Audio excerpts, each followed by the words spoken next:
Bonjour à tous, merci pour votre participation en physique et puis aussi en ligne, puisque des journalistes sont présents également en ligne. J'espère qu'ils m'entendent bien. Ça doit aller, j'imagine. Donc, merci pour votre participation, disais-je. Nous allons vous présenter justement le scénario carbone pour notre filière, une grosse étude qui a été menée pendant 1 an avec le cabinet Carbone 4. Pardon. Et je suis Maxime Chaumet, je suis directeur général de France Bois Forêt. J'aurais dû commencer par là. Donc cette étude qui a mobilisé toute la filière, on va pouvoir y revenir puisque vous allez voir, tous les marchés de notre filière ont vraiment été impliqués puisque en fait, cette stratégie carbone concerne bien sûr tous les usages. Ça, c'était aussi une des grandes conclusions de l'étude, mais je ne vais pas le dévoiler. Je vais laisser la parole à Cécile Cantrel, présidente du Codifab, qui va introduire cette conférence de presse. Bonjour à tous, vous m'entendez bien ? L'ensemble de la filière forêt-bois est heureuse de vous présenter son scénario carbone à horizon 2030 et 2050. Ce scénario est issu d'une étude de l'ensemble des flux de la filière et a pour objectif de tracer la trajectoire la plus contributrice possible à l'atteinte de la neutralité carbone au niveau national. Ce travail, souhaité par l'ensemble de la filière à travers le comité stratégique de filière bois et mené par le cabinet de conseil Carbone 4, a été financé par le comité professionnel de développement des industries françaises de l'ameublement et du bois, le Codifab, l'Union française des industries des cartons, papier et cellulose, la Copacel, et l'interprofession nationale de la forêt et du bois, France Bois Forêt.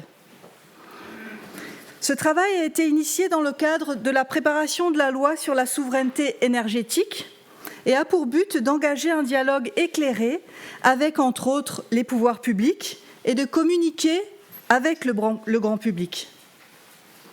Ce travail est sans précédent de par son ampleur et de par la large contribution collective de l'ensemble des acteurs de la filière. Mais quels sont ces acteurs ? La filière forêt-bois est composée d'une grande diversité de métiers et de compétences telles que la sylviculture, la plantation, la récolte, la transformation, c'est-à-dire le sciage et la fabrication de panneaux et de pâte à papier, la fabrication de composants pour, par exemple, la construction, l'emballage, le mobilier ou la tonnellerie. La filière, c'est aussi la mise en œuvre de ces produits, ainsi que la production d'énergie. Nous verrons qu'une des spécificités de notre filière est qu'elle est décarbonante. En effet, notre contribution à la séquestration du carbone est double. Dans les forêts, d'une part, et d'autre part, dans les produits bois et dérivés du bois. Alors, le challenge de cette conférence de presse aujourd'hui est de vous faire une restitution de cette étude de manière la plus claire possible, sachant qu'elle sera dense et technique. Merci Cécile. Avant de laisser la parole au cabinet Carbone 4, je voulais juste vous préciser, donc en ligne, vous pouvez poser les questions au fil de l'eau et puis les questions des journalistes seront prises en fin de conférence de presse. Je vais laisser la parole à Jean-Marc Jancovici pour un petit mot d'introduction avant la présentation par Hugues Marie et Gabriel.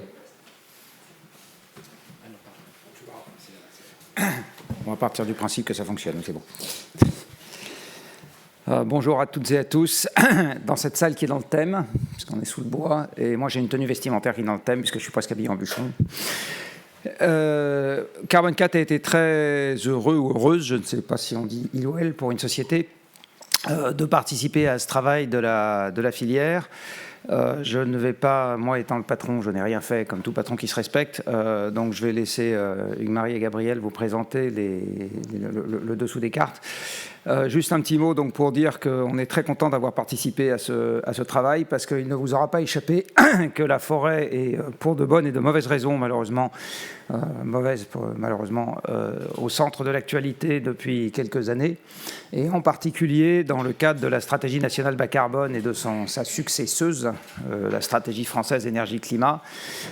Il y a un certain nombre d'espoirs qui ont été mis dans le fait que la forêt allait permettre de marier les contraires, c'est-à-dire à la fois fournir du matériau, servir de puits de carbone, participer à ceci et à cela. Et ce qu'on va essayer de vous présenter maintenant, c'est ce que ça signifie d'essayer de marier ces injonctions contradictoires. Alors la forêt n'est pas le seul secteur économique, pardonnez-moi, en plus j'ai avalé un félin, n'est pas le seul secteur économique dans lequel ou plus exactement le seul secteur associé à la question climatique pour lequel on se retrouve avec des injonctions contradictoires, mais on peut dire, sans trop exagérer, qu'elle en est un cas particulièrement emblématique. Voilà, et donc je laisse la parole à mes chers collègues. Alors, merci Jean-Marc. Donc, nous voici partis pour 20 minutes. Accrochez-vous bien, ça va être dense, technique, hein, Cécile l'a rappelé, avec plein de chiffres et donc vos questions à la fin de cette conférence. Alors d'abord, un rappel qui est que la filière et la forêt, en fait, sert différentes fonctions et que cette étude n'a pas traité l'ensemble des fonctions de la forêt.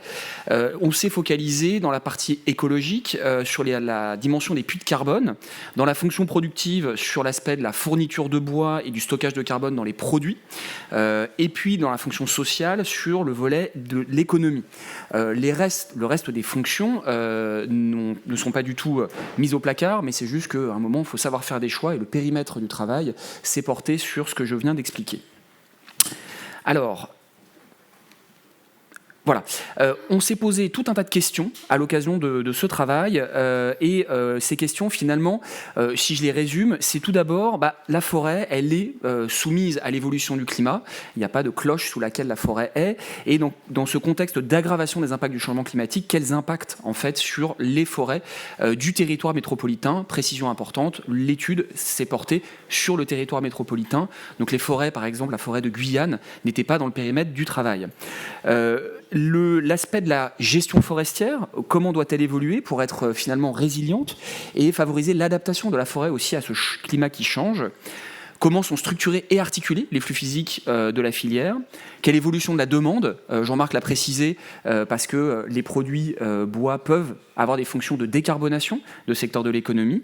Donc quelles évolutions pour les demandes pour ces produits? Quelles conditions aussi permettent un bouclage entre une offre qui évolue et puis une demande qui elle-même est en évolution? Et enfin, comment tout ça contribue à l'atteinte de la neutralité carbone au niveau national? Alors... Voilà. Donc, sans détailler tout le texte, et de toute façon, vous avez un support qui vient résumer, enfin pas résumer, mais reprendre toutes les diapos qui sont présentées ce matin. 4, finalement, grands chapitres ont été nécessaires pour mener cette étude à bien.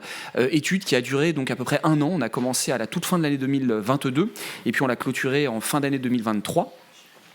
Ces 4 chapitres sont les suivants. D'abord, se donner une bonne représentation de à quoi ressemblent les flux physiques de la filière pour l'année de référence qui est l'année 2019. Ça peut vous sembler anodin dit comme ça, mais ça a été un travail de fourmi et assez titanesque qui a été mené avec l'ensemble des acteurs de la filière, parce que clairement, c'est pas du fond de notre bureau qu'on est capable de décréter les flux. Et donc, une fois ce travail réalisé, le temps a été venu de se projeter. Se projeter en termes d'évolution de la demande pour les produits issus de la filière, se projeter aussi en termes d'évolution de l'offre dans le contexte du changement climatique, donc tout ce qui est issu de la forêt et de la production en forêt. Enfin, comment on fait boucler tout ça? Et l'injonction des contraires, comme le dit Jean-Marc, eh bien, on va vous présenter en fin de partie ce volet. Alors, je cède tout de suite la parole à Gabriel pour vous présenter l'état des lieux de la filière en 2019.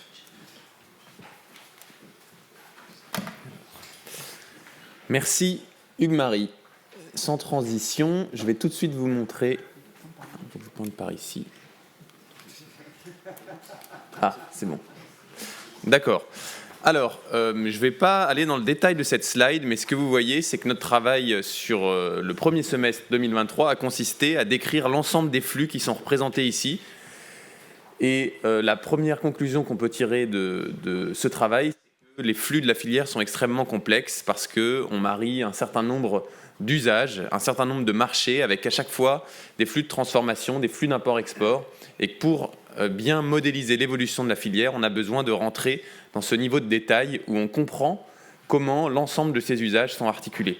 En particulier au niveau de la récolte, l'articulation entre bois d'œuvre, bois industrie et bois énergie. Et au niveau des usages, l'articulation entre les différents marchés, construction, rénovation, ameublement, emballage, papier carton et bois énergie. Si on vous donne une image très agrégée de ce que représentent ces flux de la filière en 2019, qui était notre année de référence, on peut décomposer les différentes dimensions de la consommation à partir de trois provenances du bois. La première, c'est évidemment la récolte dans la forêt française, qui représente environ 52 millions de mètres cubes en 2019, plus quelques millions de mètres cubes de récolte hors forêt, donc par exemple dans les haies agricoles. Ensuite, un solde import-export d'environ 5 millions de mètres cubes net équivalent bois sur écorce, donc équivalent à 5 millions de mètres cubes de bois récolté, si on somme l'ensemble des flux d'import et l'ensemble des flux d'export. Et enfin, une dimension de bois issu de produits en fin de vie, sur du bois pour la construction, l'ameublement, et aussi beaucoup pour la construction-rénovation, et qui représente ce dernier gisement environ 17 millions de mètres cubes bois sur écorce en 2019. Et donc si on agrège ces différents gisements de bois, on arrive à une consommation française de l'ordre de 78 millions de mètres cubes équivalent bois sur écorce en 2019. Donc un des travaux qu'on a fait dans cette étude, c'est essayer de comprendre les différentes contributions à la neutralité carbone de la filière, qu'on résume chez Carbone 4 sur ces trois dimensions qui sont affichées ici. D'une part, les émissions induites par la filière, en quoi les activités de production et de transformation de la filière émettent des gaz à effet de serre, notre pilier A. Le pilier B, ce qu'on appelle les émissions évitées, c'est comment les usages de la filière permettent à d'autres activités de se décarboner. Et troisième pilier, le pilier C, la séquestration de carbone, comment la filière, à travers ses activités en forêt et les produits bois, permet de séquestrer et stocker du carbone sur le long terme, augmenter les puits de carbone. Si je rentre un petit peu plus dans le détail de cette troisième dimension en particulier, la dimension des puits de carbone qui est souvent abordée dans les médias, vous voyez que c'est un sujet qui est très complexe et qu'on a essayé de résumer sur cette slide où je vais rentrer un petit peu dans les détails. Donc d'abord sur la gauche, vous avez un grand arbre qui représente les stocks de carbone dans la biomasse forestière. Donc si on regarde la France métropolitaine, ce stock de carbone, il représente environ 4800 mégatonnes de CO2. Et ce stock, évidemment, il évolue au cours du temps. Il évolue d'une part à travers un flux entrant qui est représenté sur la gauche, qui représente l'accroissement biologique annuel, qui est de l'ordre de 130 mégatonnes de CO2 par an. Et il décroît, il diminue à travers des flux sortants, qui sont les deux flux suivants. D'une part, la récolte en forêt, donc le prélèvement d'un certain nombre d'arbres matures sur certains peuplements, qui représentent environ 70 mégatonnes de CO2 par an. Et d'autre part, la mortalité en forêt, qui représente environ 35 mégatonnes de CO2 par an. Donc ce sont les deux flux sortants qui sortent de notre grand carré avec l'arbre au milieu. Ce qu'on appelle le puits de carbone, c'est la différence entre les flux entrants et les flux sortants. C'est donc l'augmentation annuelle du stock de carbone. C'est le petit carré vert clair qu'on a représenté en haut à gauche de la slide. Et ce puits de carbone forestier, il est évalué à environ 25 mégatonnes de CO2 par an en 2019 pour notre année de référence. Il faut bien comprendre que ce puits de carbone, c'est bien la conséquence des autres flux. C'est quelque chose qu'on mesure a posteriori, une fois qu'on a constaté l'accroissement biologique, la récolte et la mortalité.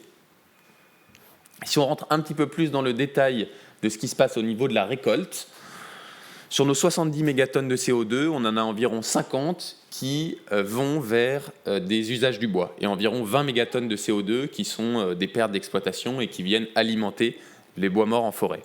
Sur ces 50 mégatonnes de CO2, il y en a environ 20%, donc 10 mégatonnes de CO2 qui sont orientés vers des usages du bois qui stockent du carbone sur des longues durées de vie. Donc c'est en particulier les usages de l'ameublement et de la construction-rénovation. Et on a environ 40 mégatonnes de CO2 qui vont vers des usages qui ne stockent pas de carbone ou qui en stockent sur des durées de vie courtes. C'est en particulier le bois énergie, mais c'est aussi le papier carton par exemple. Si on s'arrête sur ce stock dans les produits bois, pour notre année de référence, il représente environ 310 mégatonnes de CO2. Donc ce stock dans les produits bois, ça représente l'ensemble du bois qui est présent dans notre parc personnel, notre parc d'entreprise. C'est par exemple cette salle qui stocke du bois à travers les meubles, les parquets, etc. Et peut-être la structure aussi. Donc tous ces produits bois représentent environ 310 mégatonnes de CO2 stockés. Et on a également donc une évolution de ce stock qui varie en fonction des nouveaux produits bois qui arrivent dans notre parc et des produits bois qui en sortent parce qu'ils sont arrivés en fin de vie. Pour notre année de référence, nous avons évalué que les flux entrants, qui correspondent à des nouveaux produits bois, sont de l'ordre de 10 mégatonnes de CO2 par an, et que les flux sortants sont d'un même ordre de grandeur, environ 10 mégatonnes de CO2 par an. Donc notre stock de produits bois est relativement constant, légèrement en augmentation. Donc le puits de carbone dans les produits bois est proche de zéro, même si on sait qu'il y a un certain nombre d'incertitudes sur les méthodologies utilisées. On peut passer. Si on regarde les tendances au niveau forestier, on a deux grandes tendances. D'abord, une tendance sur le long terme qui est à l'augmentation du stock de carbone en forêt sur les 40 dernières années, qui est consécutive à l'augmentation des surfaces forestières, de l'ordre de 17% en 40 ans, et l'augmentation du volume de biomasse par hectare, qui a augmenté de 32% aussi en 40 ans. Donc ça, c'est les tendances de long terme. Si on regarde les tendances sur les 10-15 dernières années, on a un deuxième élément qui est important, c'est l'impact du changement climatique qui commence à fortement se faire ressentir au niveau national et qui se traduit par un ralentissement de cet accroissement biologique et une augmentation de la mortalité en forêt. L'impact de cela, c'est que le puits de carbone, qui est la résultante de l'accroissement biologique, la mortalité et les prélèvements, est lui en baisse. Donc si la forêt française continue à grandir, elle grandit moins vite qu'il y a 10 ans ou 20 ans. Ce puits de carbone, il a réduit notamment de 35% environ entre la période 2015-2013 et la période 2013-2021.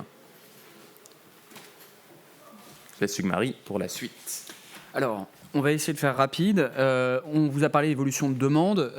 Donc, si ça veut bien passer. Voilà, on s'est projeté dans deux scénarios. Je ne vais pas rentrer dans les détails, mais un scénario à composante plus de sobriété et un autre à composante plus technologique, sachant que ce sont deux utopies. Un, les technologies font le travail à notre place et décarbonent l'économie, sans qu'on ait à changer nos modes de vie. De l'autre côté, c'est pas anti-techno, c'est juste que les technos ne suffisent pas, les évolutions technologiques, à décarboner au bon rythme l'économie, et donc il faut y adjoindre des évolutions de modes de vie autour de la sobriété pour effectivement trouver la compatibilité avec l'atteinte de la neutralité carbone horizon 2050, qui est le défi porté par ces deux scénarios, sobriété et pro-techno. Vous voyez ici résumé, alors je ne vais surtout pas rentrer dans les chiffres, les 5 marchés de débouchés des produits issus de la filière: construction, rénovation, ameublement, emballage, papier, carton et énergie. Pour vous dire deux choses, c'est que ici, de manière relativement atypique, l'évolution la plus favorable en termes de volume, c'est plutôt porté par le scénario sobriété que par le scénario pro-techno, pour une raison simple, c'est que dans le scénario sobriété, finalement, la décarbonation des autres secteurs permise par des évolutions technologiques est moins rapide que dans le scénario sobriété, et donc la fonction décarbonante des produits issus de la filière est d'autant plus valorisée dans ce scénario sobriété.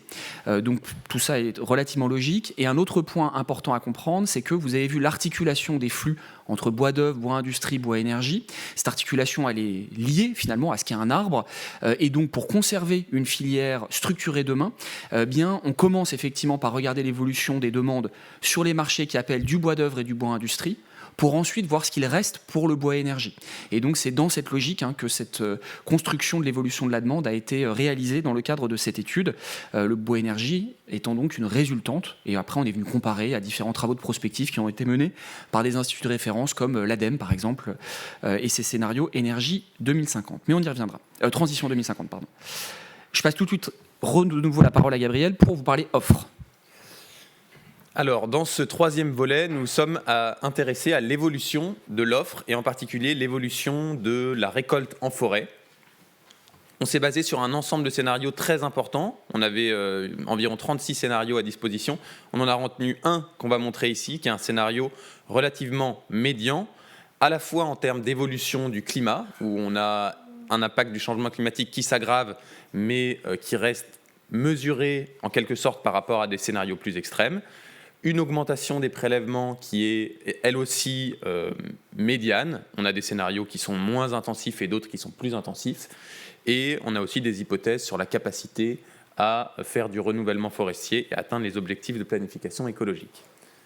Si on regarde un petit peu l'impact de ce scénario médian, sur cette slide, ce qu'on voit, c'est que sur ces graphiques, on a des épisodes de mortalité par crise qui sont mis en évidence dans ce scénario climatique et qui impactent le puits de carbone. Donc ce qu'on observe, c'est à la fois une variabilité très forte de ce puits de carbone étant la résultante de l'accroissement biologique, le prélèvement et la mortalité, et globalement des niveaux de puits de carbone qui sont inférieurs à ce qu'on a observé jusqu'à présent. Donc sur la moyenne, sur la période modélisée 2020-2050, on a un puits de carbone forestier qui est évalué à environ 12 mégatonnes de CO2 par an, inférieur aux 25 actuels et inférieur aux 35 d'il y a 10 ans. On va passer à la slide suivante. On va aller directement à notre scénario de convergence. Donc c'est la 4e partie de notre travail. Comment est-ce qu'on arrive à marier cette évolution de l'offre, de la récolte, et cette évolution de la demande selon les différents usages. On est venu essayer de comprendre les conditions de convergence entre cette offre et cette demande, et on a mobilisé 3 grands leviers qui sont représentés ici. D'une part, l'augmentation de la récolte. On a fait des hypothèses sur la capacité de la filière à augmenter de manière mesurée la récolte en forêt, de l'ordre de 10 millions de mètres cubes. C'est le scénario que je viens de vous présenter. On est venu faire des hypothèses aussi sur la capacité de la filière à flécher flécher le bois vers des produits à longue durée de vie, en particulier construction, rénovation et ameublement. Et un 3e levier qu'on est venu mobiliser de manière assez importante aussi, c'est le développement de l'économie de la fonctionnalité à travers l'augmentation du recyclage et du réemploi. Et tout ça nous permet d'aboutir à un scénario de convergence que je vais vous présenter en quelques mots ici. Donc, ce qu'on observe dans ce scénario de convergence, c'est bien une capacité à 2050 à satisfaire la demande marché par marché, à condition de respecter la qualité d'usage du bois, bois d'œuvre, bois industrie, bois énergie, avec les 3 leviers que je viens de vous présenter, plus de récolte, plus de produits à longue durée de vie, plus d'économie de la fonctionnalité, recyclage, réemploi. La 4e dimension que je n'ai pas abordée mais qui est importante, c'est qu'on a aussi restreint l'augmentation des usages de bois énergie. Donc on a fait des hypothèses relativement conservatrices là-dessus et en fléchant en priorité l'usage du bois énergie vers l'autoconsommation de la filière pour ses activités propres.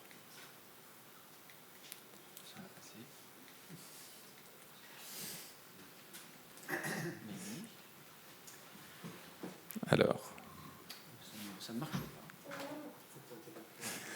si je vous donne quelques mots encore sur l'image agrégée de la filière en 2050, c'est ce que vous voyez représenté ici. Donc vous voyez notre première source de bois est toujours la récolte de bois en forêt, qui est passée de 50 millions de mètres cubes à environ 60 millions de mètres cubes. Les imports-exports qui se sont équilibrés avec une balance commerciale en volume qui est proche de l'équilibre, autant d'imports que d'exports. Et l'utilisation de produits bois en fin de vie qui, elle aussi, a augmenté, passé d'environ 17 millions de mètres cubes à environ 24 millions de mètres cubes, ce qui nous permet, à cet horizon de temps, d'articuler les différentes provenances de bois avec les projections de consommation pour les différents marchés qui atteignent environ 92 millions de mètres cubes contre 78 pour notre année de référence en 2019. Pour la conclusion, Hugues-Marie. On va essayer de conclure rapidement, il nous reste 1 minute. Alors, ce scénario, c'est un scénario, donc ça s'appelle de la prospective, c'est pas de la prédiction, on n'a pas de boule de carbone chez Carbone 4 qui nous permet de voir le futur et de décréter comment il sera. Et donc, à chaque scénario, pour pouvoir qu'il se réalise, il y a des conditions de succès. Donc, on va essayer de les présenter par, on va dire, grands maillons de la chaîne de valeur, en commençant par l'amont, la gestion sylvicole, et puis on va descendre au fur et à mesure. Donc, dans la partie gestion sylvicole, le premier élément très important, c'est l'adaptation des forêts françaises à l'évolution du climat, qui doit être impérativement menée de manière active et résiliente pour éviter le risque d'un déstockage massif de carbone sous les effets du changement climatique, que ce soit par incendie, impact des ravageurs, sécheresse, qui provoquerait une augmentation de la mortalité et donc un déstockage du carbone qui est aujourd'hui contenu dans les arbres de nos forêts. Le contexte, par contre, d'incertitude scientifique et technique sur les moyens de parvenir à la meilleure adaptation de la forêt ne doit pas non plus être un frein à un changement d'échelle rapide en termes d'action. Parce qu'on est dans cette situation paradoxale où, certes, on n'a pas toutes les certitudes d'un point de vue scientifique et technique sur comment adapter le mieux nos forêts, et pourtant on n'a plus le temps d'attendre. Parce qu'on voit déjà des vagues de mortalité massives apparaître dans nos forêts. Et donc, le tout, c'est effectivement de poursuivre les projets déjà initiés et leur montée en puissance sur l'adaptation des forêts. Le deuxième volet, c'est le puits de carbone forestier qui sera donc impacté par l'évolution du climat. Gabriel en a parlé. Évalué en moyenne à 12 mégatonnes de CO2 sur la période 2020-2050. Vous voyez bien que c'est une moyenne. Il y aura des années où ça sera plus et il y aura des années où ça sera moins, jusqu'à aller potentiellement à ce qu'on appelle un déstockage de carbone ou une forêt dite émettrice nette. Ça veut dire qu'en fait, le pas de temps annuel pour des objectifs de puits de carbone est peut-être un pas de temps qu'il faut remettre en question parce que la forêt va vivre cette variabilité du climat, va avoir des variations importantes d'année en année et donc peut-être que cet objectif de puits de carbone, de séquestration en forêt, il faut peut-être le mettre sur des pas de temps plus importants, 5 ans, 10 ans, et regarder en moyenne effectivement l'évolution de ce puits de carbone pour ne pas subir, on va dire, cette variabilité intrinsèque à l'évolution du climat. Alors, ensuite, et je vais accélérer encore, sur la partie récolte. Récolte en forêt, donc vous avez vu une augmentation progressive et mesurée de la récolte, plus 10 millions de mètres cubes par rapport à une récolte initiale en 2019 qui était aux alentours de 50 millions de mètres cubes, donc à peu près 20% d'augmentation. Ça demande de mobiliser en priorité les forêts privées qui peuvent être peu ou moins gérées à travers donc une dynamisation progressive de cette récolte et bien sûr adaptée au changement climatique. Cette mise d'ailleurs en gestion, ça permettrait de plus s'adapter ces forêts sans attendre les dépérissements. Le quatrième point, c'est que, et je le citais tout à l'heure, il va y avoir une variabilité de la récolte induite par les crises climatiques successives et qui nécessite donc une adaptation, mais aussi une réorganisation de la gestion forestière pour se mettre en capacité de récolter et de valoriser ce qu'on appelle les bois de crise, qui peuvent être des bois récemment morts, issus effectivement d'impact du changement climatique, ou de bois identifiés comme dépérissants et qu'il faut récolter avant qu'ils atteignent effectivement le stade de mortalité, parce qu'à ce moment-là, leur qualité est préservée au maximum. La seule chose, c'est que ça ne se décrète pas. C'est lié à une organisation qui doit évoluer, de se mettre en capacité d'aller récolter au bon moment, d'abord de détecter ces bois dépérissants, et puis ensuite d'aller effectivement en forêt récolter ces bois sur ces parcelles qui ont été identifiées comme dépérissantes. Donc là, ça c'est un vrai enjeu, une vraie condition de succès également. Sur le volet de la transformation, parce qu'il ne suffit pas de récolter, il faut ensuite avoir une filière industrielle de transformation et de production de produits bois qui soit également apte à finalement absorber ces transformations. Vous avez, et Gabriel l'a dit, compris que l'atteinte de la neutralité carbone, elle nécessite de flécher finalement l'usage du bois vers des produits usage matière à durée de vie longue.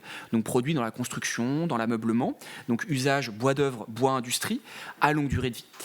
Ça, c'est vraiment je reviens juste en avant, c'est indispensable. Et par contre, l'impact du changement climatique et cette variabilité va induire des évolutions déjà en volume d'année en année, mais aussi en termes de qualité du bois. Parce que parfois, du bois récemment mort va être de qualité un peu moindre que du bois vert qu'on a récolté au moment où on avait décidé de le récolter. ça va nécessiter, pour pouvoir finalement absorber cette variation de qualité, des innovations et un suivi plus fin de la filière pour pouvoir traiter finalement ce bois au niveau de qualité attendu et ne pas le déclasser et par exemple, au pire, l'utiliser en bois énergie alors qu'on aurait pu l'utiliser et le valoriser sous une forme matière et donc bénéficier de la fonctionnalité de stockage de carbone dans le produit. Donc ça, c'est vraiment important et c'est pareil, ça ne se fera pas d'un claquement de doigts, ce sera la résultante d'efforts de la part des industriels de la transformation, sachant qu'il y a déjà des actions en cours, mais on en parlera juste après. Enfin, sur le volet demande, Gabriel aussi a cité le fait qu'il y a tout un gisement autour de la valorisation des produits en fin de vie. Et donc l'intégration, le tri, la valorisation de ces produits en fin de vie permettra d'augmenter la ressource totale disponible et donc de répondre à une demande qu'on veut croissante pour effectivement stimuler la décarbonation de l'économie française, tout en minimisant au maximum la croissance de la récolte en forêt. Et ça, c'est pareil, la stimulation de ce gisement ne se fera pas de façon magique et ça sera la résultante d'efforts à mettre en œuvre. Enfin, donc, la bonne articulation des flux de la filière pour finalement mettre en adéquation l'évolution de la demande et l'évolution de l'offre, avec potentiellement des mécanismes et des mécanismes de marché à imaginer pour stimuler cette mise en adéquation et éviter des biais de marché qu'on a par exemple vécu ces dernières années où il était plus intéressant de finalement vendre ce bois pour qu'il soit valorisé sous forme énergie plutôt que sous forme matière, alors qu'on voit que c'est quand même plus intelligent quand la qualité est là de le valoriser sous forme matière. Intelligent au sens du carbone, bien évidemment, je ne me prononcerai pas sur le reste. Pour finir, la contribution à la neutralité de la filière, on va revenir sur ces 3 piliers. Tout d'abord, en termes d'émissions induites par la filière.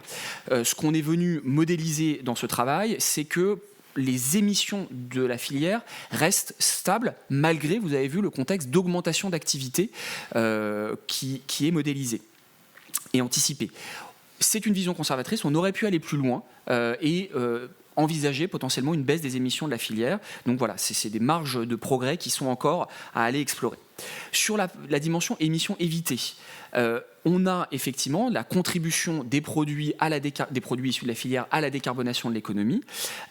Ces émissions évitées, quand on regarde le chiffre, ça baisse horizon 2050, mais en fait, on s'en fiche un peu. L'intérêt, c'est que ça reste strictement positif, parce que ce que ça vient dire, c'est que la compétitivité carbone des produits bois, à cet horizon de temps, reste meilleure que les alternatives. Par exemple, dans la construction, vous prenez le couple béton-acier pour construire des bâtiments, on garde des émissions évitées en 2050 pour les produits bois. Ça veut dire que construire en bois à cet horizon de temps-là reste plus intéressant d'un point de vue carbone qu'en acier et béton, malgré tous les efforts de décarbonation des sidérurgistes et des producteurs de béton.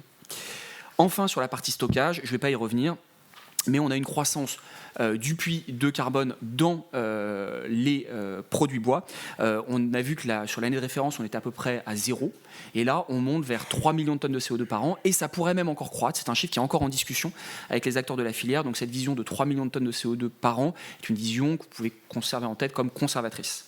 Enfin, d'un point de vue socio-économique, quand on va effectivement vers un fléchage du bois vers des usages matières dans des produits à durée de vie longue, en fait, c'est tout bénéfice au niveau emploi, parce que ce sont aussi ces activités de la filière qui sont le plus demandeuses en termes d'emploi, et également aussi en termes de valeur ajoutée sur le sol national, parce que ce sont ces activités qui créent le plus de valeur ajoutée. Donc en termes d'emploi, si on suit ce scénario, on passe de 400 à 450 000 emplois dans la filière, et puis en termes de valeur ajoutée, ça s'accroît légèrement. Par contre, pareil, pas de magie, ces emplois, ils seront pourvus que si ils sont rendus attractifs, avec aussi tous les enjeux de formation associés à la capacité donc à pourvoir ces emplois. Voilà, j'en finis là et on a déjà dépassé notre temps. Juste pour vous dire que l'équipe Carbone 4 qui a travaillé sur ce sujet est assez nombreuse.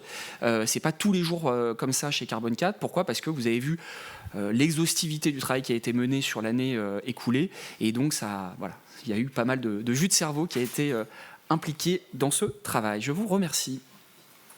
Merci à tous les deux. Alors effectivement, ça n'a même pas été exhaustif non plus parce qu'en fait l'étude complète est encore plus complète que cette synthèse. Merci beaucoup pour cette synthèse de l'étude. Jean-Michel, président de France Bois Forêt, pour un petit mot de transition avant de passer à une table ronde pour creuser quelques questions sur les différents marchés de la filière. Merci Maxime. Alors, comme j'ai peu de temps, je vais commencer par prendre un peu de temps. Remercier Carbone 4 pour cette étude. Alors là, c'est allé en accéléré, mais enfin, vous aurez la possibilité, bien entendu, d'accéder au contenu détaillé de l'étude et de poser toutes les questions. Remercier aussi l'équipe filière, j'ai envie de dire, Jean-Luc Dunoyer, Christine Deleuze, qui sont vraiment le pilier là, de cette étude, et puis toutes les organisations professionnelles, qui vont ensuite prendre la parole. Et vraiment, dans cette filière, c'est rare, et c'est une première qu'on fasse quelque chose à cette échelle-là. Et vraiment, merci pour ça. Donc, le résultat de cette étude, vous l'avez compris, c'est un modèle. Donc, ce modèle, il va continuer à vivre, au-delà de l'étude qui l'a constitué. On va le faire vivre comme un outil de filière. Il a servi à construire ce scénario, un scénario commun qui nous permet de nous projeter sur la contribution de la filière à la décarbonation de l'économie nationale aux horizons de la SFEC, finalement, 2030-2050. Le sujet central, en fait, c'est la question des puits. Alors moi, je m'arrête 2 secondes sur la question des puits, parce que cette notion de puits, tout le monde a l'air de comprendre, mais en fait, est-ce qu'on en est sûr? Le puits, c'est la variation de stock. Voilà. Donc en fait, je ne sais pas pour vous si c'est une notion facile à appréhender. Moi, je suis plus à l'aise avec la notion de stock qu'avec la notion de variation de stock. Et donc, ce qu'il faut se dire, c'est que quand le puits est positif, ça veut dire qu'on continue à stocker davantage. Voilà. Et donc, toute la question, c'est à quelle vitesse et de quelle façon on peut continuer à stocker dans les 2 principaux réservoirs que sont d'une part le stock, on pourrait dire forestier, c'est-à-dire la forêt, les arbres sur pied, et puis d'autre part le stock produit bois. Et avec toute la question également du réemploi. Donc cette question des puits, ça va être, je pense aussi, pas mal d'actualité dans les semaines et mois qui viennent avec la planification écologique et la stratégie nationale bas carbone. Mais il faut se rappeler que c'est un indicateur. C'est-à-dire que ça n'est pas un inducteur. On ne pilote pas une politique forestière ou une politique bois par le puits. C'est la conséquence en fait de nos choix et de nos actions qui fera qu'on aura de résultats en termes de variation de stock. La limite aussi sur laquelle je veux insister, c'est que en fait tout ça ne fonctionne que parce qu'on a une forêt jeune. On a une forêt jeune, ça veut dire une forêt en croissance, ça veut dire une forêt avec des arbres qui captent plus de bois. On n'est pas à l'équilibre, dit autrement. Une forêt à l'équilibre, une forêt primaire comme l'Amazonie, ne capte plus de bois dans sa partie forestière et a fortiori n'en génère pas non plus dans les produits bois, puisque la récolte est minimisée, ce qu'on peut comprendre. Et il y a une limite quand même, c'est que donc avec notre forêt, moi je prends souvent cette comparaison de comparer la forêt à une éponge. C'est-à-dire qu'on a un excès de CO2 dans l'atmosphère et il ne faut pas attendre trop de la forêt. La forêt, elle peut faire ce qu'elle peut faire en fonction de ses caractéristiques biologiques. Et dans le contexte de changement climatique, elle est attaquée sur ce côté biologique. Donc tout notre enjeu à nous, sur le volet forestier, c'est de réussir à adapter notre forêt pour que, malgré la passe difficile qu'elle est en train de traverser, on soit en capacité, dans 20 ans, dans 30 ans et à la fin du siècle, d'avoir une forêt qui continue à jouer ce rôle, non seulement de puits de carbone, bien sûr, mais aussi de pompe à carbone, puisque c'est avec cette capacité biologique qu'on va générer aussi des récoltes de bois qui vont ensuite décarboner les usages à la place d'autres matériaux plus énergivores ou qui sont moins en capacité de stocker du carbone. Donc là, on l'a bien dit sur les produits bois, le sujet c'est d'aller vers du stockage et donc il faut privilégier le bois matériau. Il faut qu'on retrouve notre souveraineté en termes de transformation en France. Il faut donc être en capacité, comme ça a été dit, de pousser l'innovation, d'augmenter les capacités de transformation en France de façon à ce qu'on soit en mesure de valoriser tous les bois que l'on va récolter. Il faut se dire que dans les années qui viennent, on va certainement avoir une offre de bois du fait des récoltes subies qui va dépasser nos capacités de transformation. Donc tout l'enjeu, ça va être de répondre à ce choc d'offres qui est induit par le changement climatique. La priorité pour que ce soit une réussite, cette affaire de transformation et de valorisation du bois vers les produits à long délai carbone, c'est la compétitivité de la filière. Et là, très clairement, ça nous fixe une ligne de conduite, là aussi. C'est-à-dire que pour réussir à produire du bois matériau, à produire du bois d'œuvre français, il faut que nos industries soient compétitives. Pour qu'elles soient compétitives, aujourd'hui et encore plus demain, la question énergétique va devenir une question centrale. C'est la raison pour laquelle nous proposons de privilégier l'autoconsommation de bois énergie vers les usines de la filière, de façon à ce que ces conditions soient remplies. Voilà, donc j'ai été peut-être un petit peu long. Ce que je voulais dire en conclusion, c'est que, vous l'avez vu, on est allé très vite, et puis ça va être ensuite détaillé dans la table ronde, mais il y a un chemin possible. Voilà. Donc ce scénario commun de filière, c'est le chemin possible que nous proposons. C'était un gros travail, ça a pris plus d'1 an, tout le monde a mouillé la chemise là-dessus, le maillot, mais au moins on a un schéma cohérent pour préparer l'avenir le mieux possible. Merci Jean-Michel. On va passer donc à cette petite table ronde qui va nous permettre de creuser un petit peu quelques-uns des marchés. Alors, je ne fais pas les présentations, mais vous avez un petit peu les présentations justement de tout le monde à l'écran. On a bien vu que la partie de la construction, de la rénovation, et je me tournerai donc vers Dominique Cottineau pour cette première question, que ce secteur avait un enjeu majeur sur le stockage du carbone sur le temps long. Comment vous, au niveau de la construction-rénovation, justement, vous appréhendez le futur à l'aune de cette étude ? Bien, je dirais en premier lieu, cette étude elle nous a permis de mieux comprendre, peut-être au sein de la filière, combien on était, sans doute pas interdépendants, mais on était liés. C'est-à-dire que tout ce que la construction, dans son impact important en termes de stockage sur une durée de vie longue, peut constituer, n'existe qu'au travers les autres acteurs de la filière, et sans doute que les autres acteurs de la filière bénéficient aussi de ces volumes de bois d'œuvre et de bois d'ingénierie qui vont être constitués. Donc on voit l'importance d'un stockage dans le temps long, et c'est sans doute la construction qui représente ce stockage le plus long. On a un levier aujourd'hui dans la construction qui est la RE 2020, et on voit bien que ce n'est pas qu'une vision de l'esprit de l'intérêt de construire en bois aujourd'hui. C'est un mode constructif qui avait été sans doute oublié ces dernières décennies, qui revient pleinement parce que les produits existent pour construire de façon contemporaine avec des produits bois.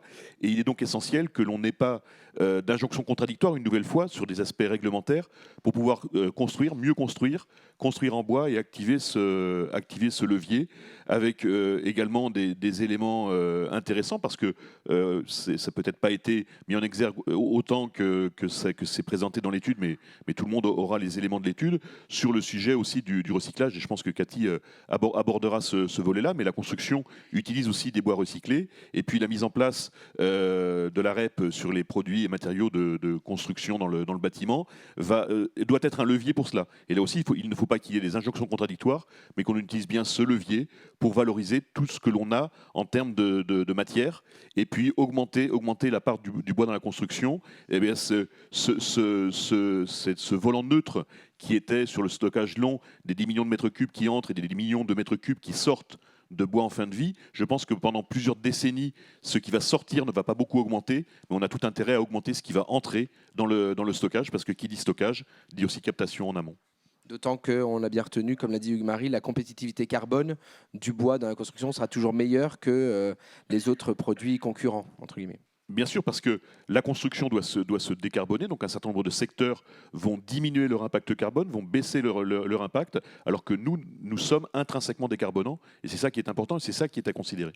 Donc il y a un vrai sujet substitution. Je vais me tourner ensuite vers Cathy, parce que c'est aussi un marché important sur la partie stockage temps long. Sur la partie substitution, je crois que dans le meuble, on a déjà fait pas mal de choses, et donc on n'a plus beaucoup de capacités, mais on a peut-être des autres capacités sur la partie réemploi et sur d'autres moyens. Comment vous voyez à votre niveau de l'ameublement et du panneau de manière plus générale aussi l'évolution ? Oui, donc sur la partie substitution, en effet, dans le meuble, on utilise à 85% du bois sous forme de panneaux à base de bois ou sous forme de bois massif. Donc la capacité de substitution est faible, puisque je pense que personne ne veut dormir sur un matelas en bois aujourd'hui, donc peu de substitution. En revanche, on a 2 vrais leviers, celui du recyclage et du réemploi de la matière, et celui de l'allongement de la durée de vie des produits. Alors sur le recyclage et le réemploi de la matière, ça va être surtout dans nos panneaux à base de bois qu'on va pouvoir agir. On le fait déjà aujourd'hui, puisqu'on intègre à peu près 35 à 40% de matière recyclée, qu'on a encore de la marge de progression sur ce point. Et pour ça, on l'a vu dans l'étude Carbone 4, on a un vrai enjeu sur le fait d'augmenter l'intégration de déchets de bois de qualité. Et le panneau est un des premiers lieux où on peut le faire pour économiser aussi de la matière vierge. Et pour ça, ça veut dire des investissements extrêmement conséquents dans les usines de panneaux qui sont déjà en train d'être faits pour utiliser cette matière. Et il y a un intérêt à utiliser cette matière aussi dans les usines de panneaux, c'est qu'on va préparer la matière déchet jusqu'au bout, plusieurs fois, par plusieurs cycles. et on va utiliser en autoconsommation énergétique la matière déchet bois qui ne serait pas intéressante à valoriser dans le panneau. Donc on a une utilisation parfaite sur la partie recyclage, réemploi de la matière. Le deuxième levier, il va être plutôt sur le meuble pour allonger la durée de vie des produits. Aujourd'hui, un meuble, vous allez l'avoir selon les catégories de produits, entre 10 et 20 ans de durée d'usage. On peut aller encore plus loin. Pour ça, ça suppose d'éco-concevoir les produits. Tous les fabricants s'y mettent aujourd'hui pour pouvoir aussi mieux travailler la réparation, le réemploi, le démantèlement en fin de vie pour réutiliser la matière. Donc ça, ce sont des vrais axes de travail sur lesquels on travaille aujourd'hui pour allonger la durée de vie du meuble et donc augmenter le stockage carbone dans les produits plus longtemps. Le réemploi, je vais peut-être passer la parole tout de suite à Léa. Ce n'était peut-être pas prévu dans ce sens-là, mais Léa, sur la partie réemploi, quand même, ça me fait penser au sujet de la palette, parce que vous aussi, dans les entreprises de fabrication de palettes, vous ne découvrez pas ce sujet du réemploi, vous le mettez déjà en œuvre depuis quelques années. Oui, effectivement, sur le réemploi, hein, c'est sûrement un des secteurs de la filière qui a été le plus en avance, parce que le réemploi de palettes en fait, est arrivé dans les fin des années 80. Hein, donc, ça fait déjà longtemps qu'il y a du réemploi dans le secteur de la palette. Pour donner juste quelques chiffres, chaque année, on met en marché 57 millions de palettes bois neuves et on met sur le marché 87 millions de palettes bois d'occasion. Donc voilà, c'est pour vous dire qu'en fait, c'est déjà un marché qui est mature sur le secteur du réemploi. La marge de progression, elle est en fait surtout dans la connaissance des secteurs qui utilisent la palette bois. Donc la palette bois, c'est le support logistique de toute l'économie française et mondiale, en fait. Donc voilà, le levier, il est là. C'est-à-dire continuer à éco-concevoir les produits et rassurer les clients sur la qualité de ces produits réemployés. Et de toute façon, effectivement, les mêmes leviers que citait Cathy sur l'ameublement, c'est ça qu'il faut activer. Mais voilà, le réemploi est déjà développé dans le secteur de la palette depuis longtemps. On a parlé réemploi, recyclage. Recyclage, je crois que c'est quelque chose que dans la filière papier-carton, on connaît bien et on met en pratique également. Peut-être, Paul-Antoine, peux-tu nous en dire quelques mots? Et puis peut-être y a-t-il encore des marchés à prendre en substitution à d'autres produits dans le secteur? Alors oui, il y a deux dimensions dans ta question, la dimension recyclage et la dimension sur la substitution d'usage et sur la contribution des produits à faible durée de vie, la décarbonation. À juste titre, mes deux collègues de droite ont insisté sur l'intérêt majeur des produits à longue durée de vie. Ils sont évidemment importants parce qu'ils permettent de séquestrer du carbone sur une période longue. Ceci dit, il ne faut pas oublier qu'on a dans la filière également des produits qui sont des produits à faible durée de vie et qui peuvent tout autant, mais de manière différente, contribuer à la décarbonation. Alors, j'ai pris un exemple pour être très concret. Vous avez là un exemple que vous connaissez bien. C'est un produit à faible durée de vie, typiquement, c'est le sac. Le sac, c'est par exemple le sac papier que vous avez là et le sac plastique. Et en quoi ces deux sacs contribuent de manière très différente à la décarbonation? Pour la raison très simple, c'est que la matière qui les constitue pour ce produit-là, c'est une matière pétro-sourcée. Ce qui veut dire qu'en fin de vie, même si ce sac est recyclé plusieurs fois, il finira, ce que l'on ne souhaite pas, dans l'océan, ce qui serait la pire des solutions, ou sinon il finira en incinération. Et en incinération, ça veut dire que le carbone pétro-sourcé de ce sac se retrouvera dans l'atmosphère. C'est donc in fine comme si on avait brûlé un combustible fossile. En revanche, si vous prenez un produit biosourcé, comme par exemple, on a dans la filière à la fois les emballages bois et les emballages papier. Vous avez ici ce sac-là. La fibre qui la constitue, c'est-à-dire une cellule du bois. On le recycle autant que l'on peut. Et en fin de vie, la fibre, lorsqu'elle n'est plus propre à refaire un nouvel produit en papier-carton, eh bien, elle sera brûlée et le CO2 qui sera émis n'aura pas ajouté de manière nette du carbone dans l'atmosphère. Ce qui veut dire qu'on a vraiment une différence majeure entre des produits pétro-sourcés et des produits biosourcés. Et donc, le rôle des produits à faible durée de vie est extrêmement très important de ce point de vue-là. Et le point de recyclage que j'évoquais, il est absolument majeur. Dans le scénario central que l'on a utilisé, on relocalise l'industrie. Relocaliser l'industrie, ça veut dire qu'on sollicite plus la forêt française et qu'elle sera, dans la mesure où elle sera très solliciteuse, il faut valoriser au maximum les produits en fin de vie pour ne pas sursolliciter en quelque sorte la forêt française. D'où la nécessité y compris pour des produits qui ont déjà des très bonnes performances en matière de recyclage, comme les papiers cartons, de continuer à augmenter la réutilisation ou le recyclage, qu'a-t-il évoqué, hein. Et c'est vraiment un effort collectif de l'ensemble des fédérations professionnelles d'augmenter réutilisation et recyclage. Merci Paul-Antoine. Je vais me tourner vers Christine, là, plus sur la partie maintenant, effectivement, sylviculture. On a mis l'accent un petit peu sur le puits. Jean-Michel l'a bien expliqué. On a vu qu'il y avait des difficultés justement sur le puits forestier à horizon quelques dizaines d'années. Comment vous, en tant que gestionnaire de la forêt publique, mais peut-être de manière plus générale, hein, au niveau de la sylviculture française, vous voyez les choses sur ce puits forestier? Oui, alors merci Maxime. Oui, au niveau de la forêt, je vais redire un peu ce qu'a dit Jean-Michel et ce qui a été présenté par Carbone 4. On a un effondrement du puits puisqu'il a diminué de moitié en 10 ans. Mais ce qu'il faut voir, c'est que le puits, c'est vraiment un terme qui est mal choisi en fait. On a l'impression que c'est un trou sans fond, que les petites molécules de carbone, elles vont partir là-dedans. Et en fait, c'est vraiment une augmentation du stock, la vraie vie, hein. Donc on est aujourd'hui dans la fin d'une période qui a été l'évolution vraiment colossale de la forêt française au siècle dernier, puisqu'elle a gagné 50% de surface, elle a doublé de volume sur pied. Et donc, on avait jusqu'à présent un puits très important parce qu'on avait encore une augmentation de surface, oui, et de volume sur pied. Et aujourd'hui, la forêt, elle est rattrapée par les changements climatiques. Donc, ce qu'on voit aujourd'hui comme effondrement, c'est surtout qu'on a des surfaces entières. On a eu 70 000 hectares qui ont été brûlés en 2022. On a eu plus de 600 000 hectares qui ont été dépérissants dans les 5 dernières années. Et c'est ça qu'on voit de façon majeure dans l'effondrement du puits. Donc là, aujourd'hui, l'enjeu pour les forestiers, c'est d'accompagner ça et d'adapter la forêt. On n'aura pas d'atténuation si on ne réalise pas l'adaptation de nos forêts. Si on laisse faire, on ne pourra pas les laisser comme ça toutes seules s'adapter. Il faut vraiment anticiper et adapter nos forêts. Et puis ensuite, ce qu'on voit bien dans l'étude, c'est qu'en fait, on a une grosse partie du dépérissement qu'on subit, qu'il faut qu'on arrive à anticiper. C'est ce qui est vraiment montré.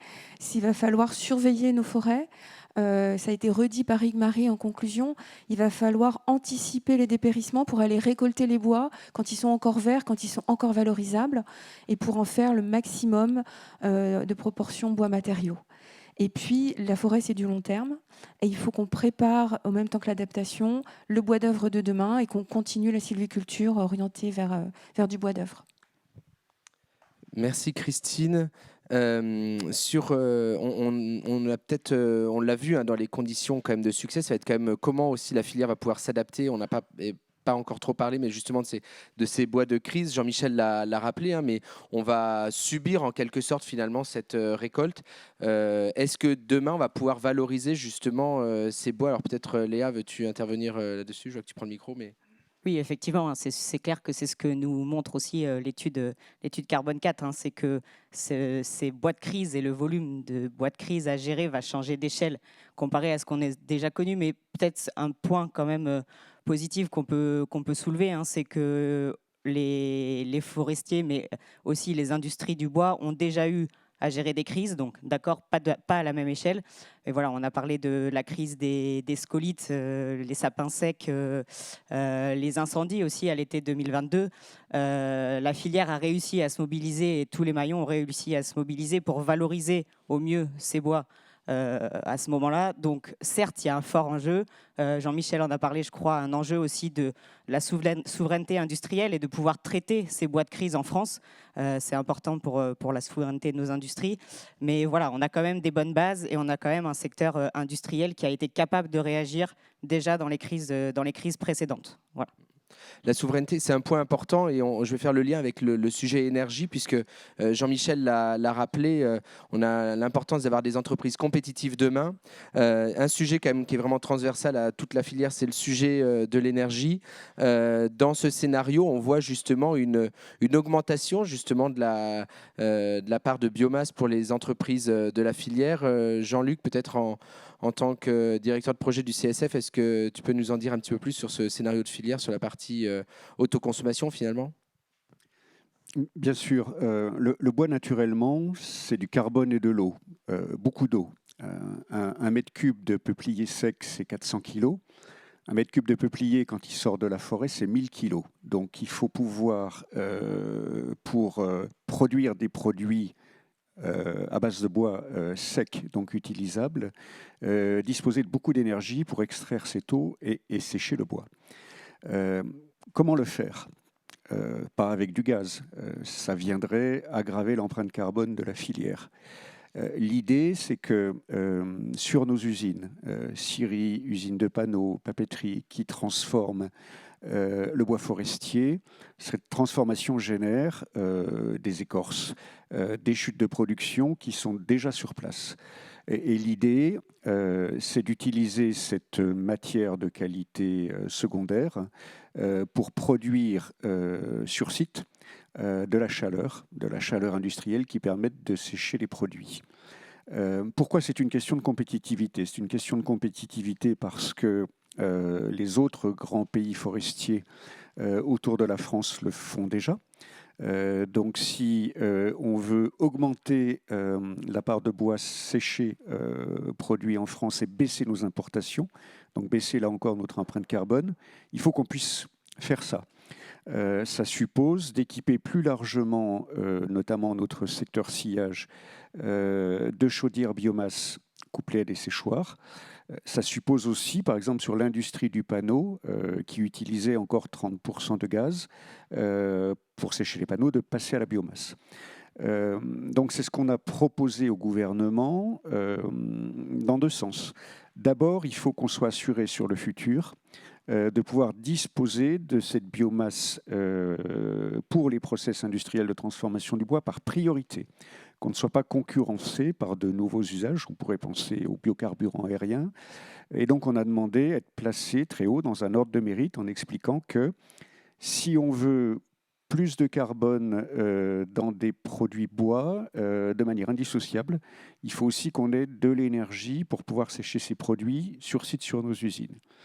Et puis, il faut rattraper les investissements. Et pour ça, on a mis en place, depuis maintenant 3 ans, un programme où l'investissement privé est aidé grâce au Fonds Chaleur, grâce également à France 2030, pour équiper progressivement nos usines en chaudière biomasse et en séchoir. Voilà, donc une vraie question de compétitivité qu'on a portée au plus haut, effectivement, dans le scénario, parce que c'est un élément de la cohérence même du scénario. Merci Jean-Luc. Je vous propose de rester installé ici, puis de prendre des questions alors, de la salle peut-être d'abord, et ensuite en visio. Des micros seront disponibles ici, je vous laisse les faire passer. Oui, bonjour. Christophe Collin, magazine Caractère. Je voudrais savoir si vos industries envisagent un risque majeur, un risque presque catastrophe. J'entends par là qu'il y a 1 an et demi, la forêt des Landes, près de laquelle j'habite, a cramé et qu'à un moment donné, on se demandait quand on pourrait arrêter l'incendie. Est-ce que vous prenez en compte un scénario catastrophe qui ferait qu'un été particulièrement chaud et sec ferait qu'on atteigne des points d'incendie comme on voit en Californie, qu'on n'arrête pas à éteindre dans un temps suffisamment court. Peut-être pour vous donner un... Oui, je vais me mettre ici. Peut-être pour vous donner juste un aperçu sur, en tout cas, ce qui a été dans ce scénario.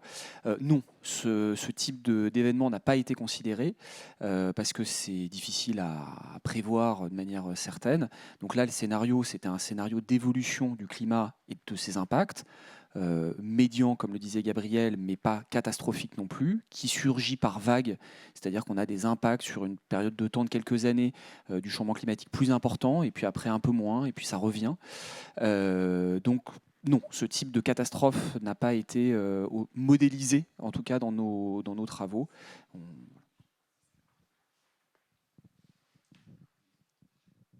Est-ce qu'il y a d'autres questions ?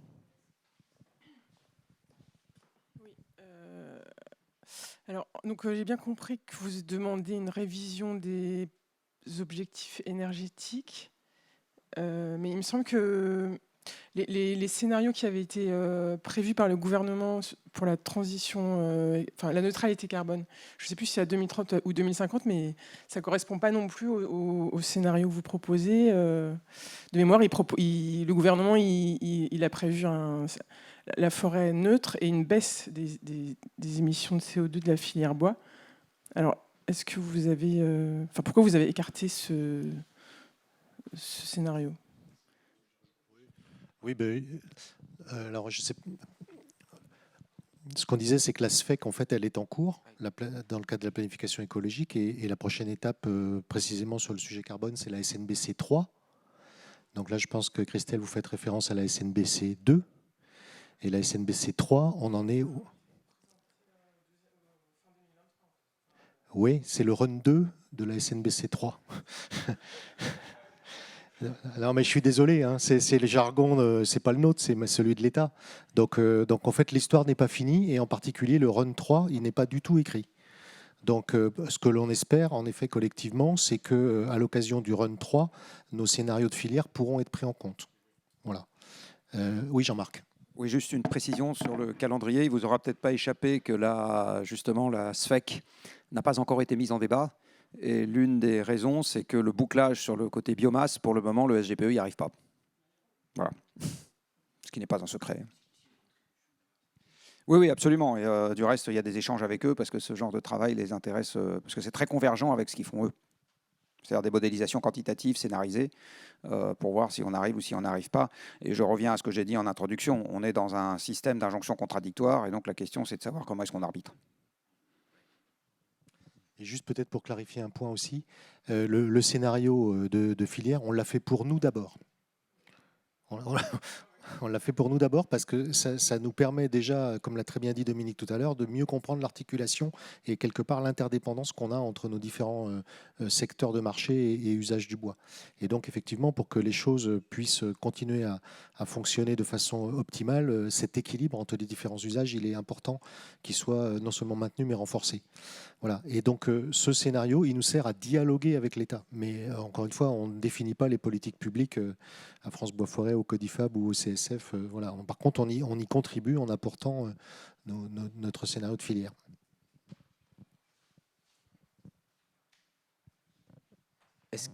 Dans la salle ou en ligne, est-ce qu'on a d'autres questions en ligne? Ah non, pardon, dans la salle.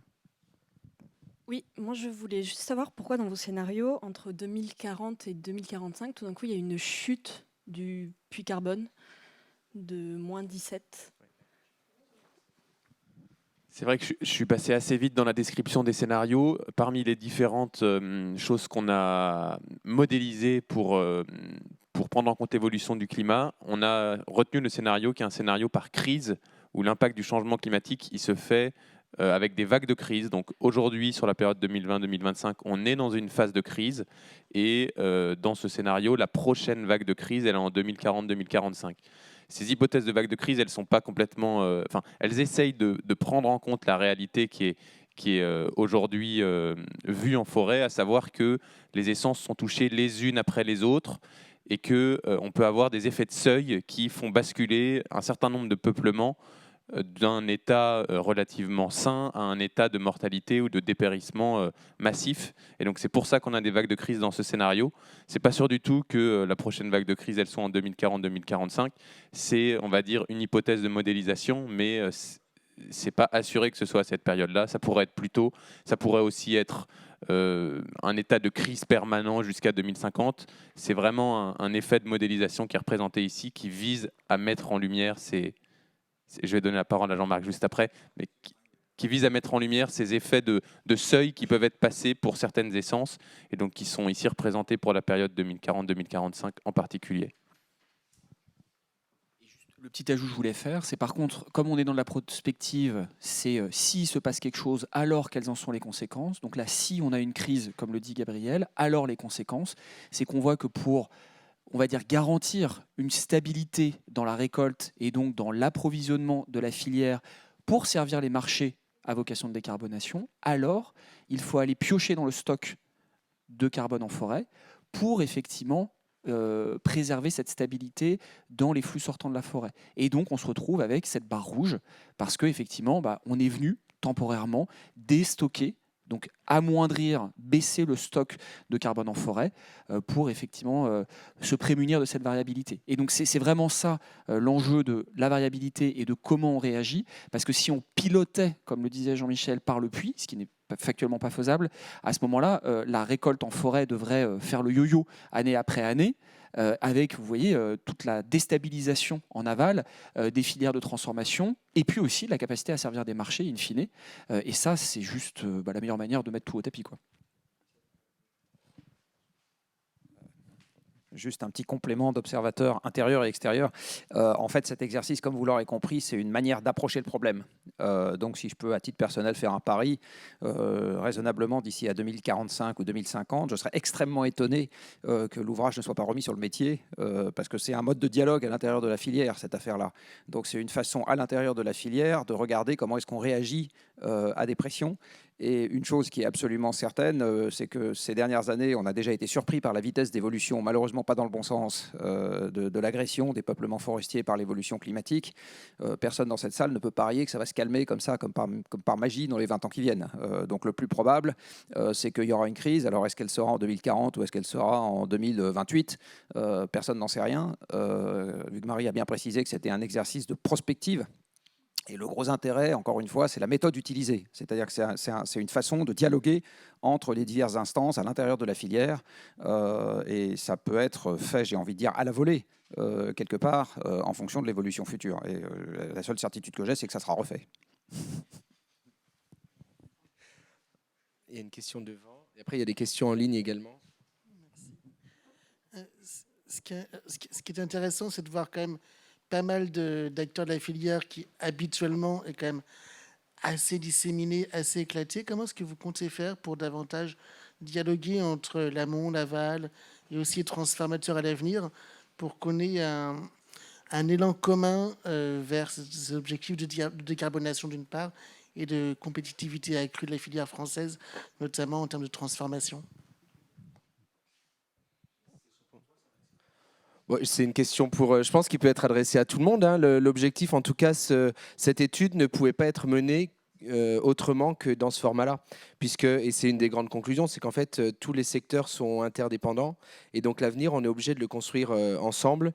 Si, en tout cas, on partage le même objectif d'atteindre cette fameuse neutralité carbone à horizon 2050. Et je crois que l'objectif, il est partagé par à peu près tous les secteurs, hein, me semble-t-il. Paul-Antoine. Et par le biais de toutes les organisations professionnelles, effectivement, et nos organisations. Merci Antoine. Paul-Antoine. Peut-être juste pour poursuivre cette idée, on est là en fait au départ d'un nouveau chemin, puisque une des dimensions qui n'a pas été mentionnée avec cette étude, c'est qu'il y ait également associé un outil de simulation que l'on va s'approprier collectivement et donc qui nous permettra, comme l'a dit Jean-Marc Jancovici, de continuer dans les années qui viennent, alors peut-être qu'il faudra avoir une version V2, V3, de faire des nouvelles hypothèses en fonction de la réalité telle qu'elle sera. Donc c'est le début d'un nouveau chemin. Cette étude, ce n'est pas du tout une fin, puisque l'outil, on va se l'approprier et qu'on continuera à l'utiliser dans les années qui viennent pour justement tendre vers cet objectif de neutralité carbone collectivement.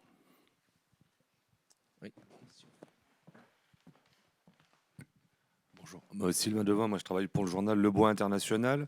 J'avais une question sur le stockage du carbone, donc dans les produits de longue durée, si j'ai bien compris ce qui a été expliqué, qui serait proche de zéro en l'état actuel des choses, une fois qu'on fait la différence entre ce qui est nouveau et ce qui disparaît, c'est ça, si j'ai bien compris.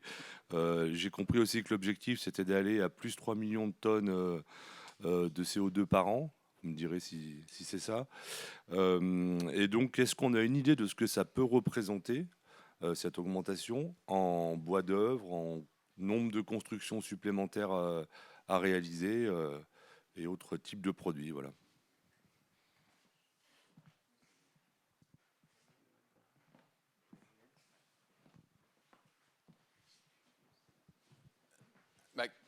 Quelques éléments de réponse. Effectivement, sur les chiffres que vous avez rappelés, c'est ça. On a environ 10 mégatonnes de CO2 qui rentrent tous les ans dans les produits bois et environ 10 mégatonnes de CO2 qui sortent des produits bois à longue durée de vie, je parle ici. L'idée, c'est d'arriver à faire varier ce qui rentre et ce qui sort, donc arriver à augmenter ce qui rentre et arriver à faire baisser ce qui sort. Faire baisser ce qui sort, ça veut dire allonger la durée de vie de ces produits.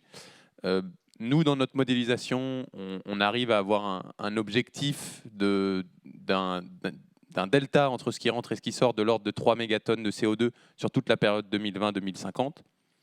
Ça représente environ, en approximation, 3 millions de mètres cubes supplémentaires par an par rapport à la période, par rapport à la situation actuelle. C'est ce qui était aussi représenté dans les graphiques que Hugues-Marie a passé très vite sur l'évolution de la demande pour la construction-rénovation de l'ordre de 3 millions de mètres cubes de plus par rapport à la situation actuelle de produits bois dans la construction-rénovation. Alors après, dans le scénario sobriété, mais ça, je n'ai pas forcément les détails en tête, on l'a traduit par des hypothèses de part de marché du bois par rapport à l'acier et au béton, nombre de logements construits à horizon 2050. C'est des hypothèses assez précises qui ont été faites pour l'ensemble des marchés. Je n'ai pas forcément tous ces détails en tête, mais dans l'étude complète, on a bien modélisé pour chacun des marchés des hypothèses macroéconomiques, du volume de nouvelles constructions, de la part du bois dans la construction, et on l'a fait pour chacun des marchés. Donc il y a des choses là-dessus.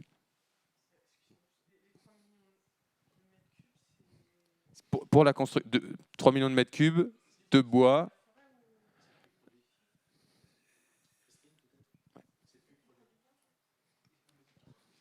« 3 mégatonnes de CO2, c'est le puits dans les produits bois qu'on a évalué par an en produits bois. Ouais.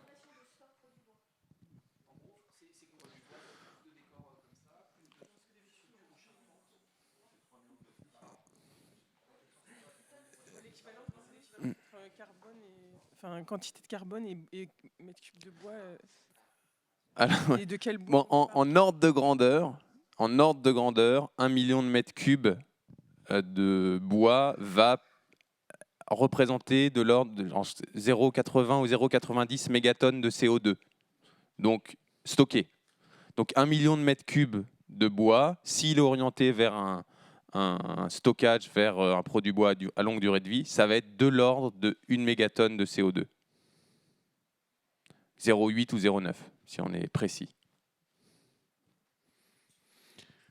Oui, en complément sur le sujet de la construction-rénovation, ce qu'il faut voir, c'est que l'on a aujourd'hui un élément au travers de la RE 2020 qui est lycée construction, qui va se renforcer au fur et à mesure des seuils 2025, 2028 et 2031. Mais il y a un autre indicateur qui aujourd'hui est indicatif dans la RE 2020, qui est le stock C. Et je pense qu'il va être important d'actionner ce stock C, parce que on doit certes décarboner la construction, mais on doit valoriser le stockage pour effectivement avoir plus de stockage que de décaissement. C'était de mémoire la slide 11 de la présentation. Et puis il y a un autre élément sur la rénovation, dont on sait qu'elle va monter en puissance par rapport à la construction, qui est d'introduire aussi un élément lié au carbone dans la rénovation. Ça va être extrêmement important que tout ce qui va concerner la partie construite dans la rénovation, la partie aménagement, soit pris en compte un stock carbone. Et l'effet additionnel à tout cela, dont on n'a pas parlé, c'est qu'à chaque fois qu'on a recours à un produit bois sur une longue durée de vie, c'est aussi le phénomène de substitution qui existe au travers de cela. Donc c'est finalement double bénéfice que d'introduire de façon quantifiée plus de bois dans un stockage long tel que la construction et les autres, bien entendu. On a une question en live. Avez-vous étudié un scénario de forêt française pas du tout géré, où le puits est alimenté par la pousse des arbres sans stockage dans les produits bois ni émission dans la filière exploitation? De votre côté, Jean-Luc, Christine, ouais, vous. Alors ah, pardon. Non. On le fait à devoir, oui. Alors non, on ne l'a pas étudié tout simplement parce qu'on ne s'est pas placé dans un absolu, mais ce qu'on a fait regarde le rapport entre la forêt, la filière bois et la société, hein, et on a fait un scénario en responsabilité par rapport à ça, en se disant que la société, il y a des attentes de consommation des Français. Il y a des attentes de protection, renouvellement de la forêt, et il y a des attentes de lutte contre le climat par le stockage du carbone. un système de dépendance aux importations complète pour satisfaire voilà, toutes les demandes de consommation nous paraît très délicat. Hein. On l'a éprouvé au regard de certaines crises, on l'a vu lors du Covid. Sur la partie carbone, on a aujourd'hui une forêt qui subit elle-même les atteintes du climat, avec déjà dans les récoltes 20% de bois qui sont dépérissants. Si on est en fait dans du laisser-faire, ce bois va tomber à terre, se décomposer. Vous aurez des relargages carbone à l'atmosphère. Donc l'idée quand même, et qui structure le scénario, c'est de dire une partie de ce carbone labile qui est dans le stock forestier, on le passe par la transformation dans des produits bois, ou au moins il est sécurisé si on est dans la construction pour 50 ou 100 ans. Et quelque part, une partie du risque de relarguer à l'atmosphère plus de carbone, quel poison aujourd'hui, on le préserve via les produits bois. Et puis sur la partie protéger, renouveler la forêt, on sait aujourd'hui qu'une partie des essences forestières en place, le changement climatique est trop rapide pour qu'elles se renouvellent naturellement, et il y a un sujet d'adaptation. Donc il faut aussi pouvoir intervenir en forêt pour lancer un programme de renouvellement forestier, l'appuyer et faire en sorte que les effets de ce programme de renouvellement forestier qu'il faut lancer maintenant soient perceptibles à 50-60 ans, avec une forêt vitale et donc une pompe à carbone qui marche à plein. Voilà les 3 raisons principales pour lesquelles nous n'avons pas pris un scénario un peu théorique de laisser faire. Moi, ce que je veux bien dire pour compléter un côté forêt, c'est qu'il y avait quand même plusieurs scénarios. Là, il y en a été présenté un. C'est un scénario avec la partie climatique par crise successive qui est très réaliste, hein, qui n'est pas du tout pessimiste et pas trop optimiste. Enfin, il est relativement réaliste au dire un peu des scientifiques aujourd'hui. Et il y avait d'autres scénarios qu'on aurait pu prendre avec des prélèvements beaucoup plus faibles. Mais quelque part, en fait, ce qu'il faut voir, c'est que dans tous les cas, on a une chute du puits forestier au moment des crises. C'est-à-dire que ce n'est pas en mettant complètement sous cloche que ça va éviter. Et ça, c'est vraiment en clair.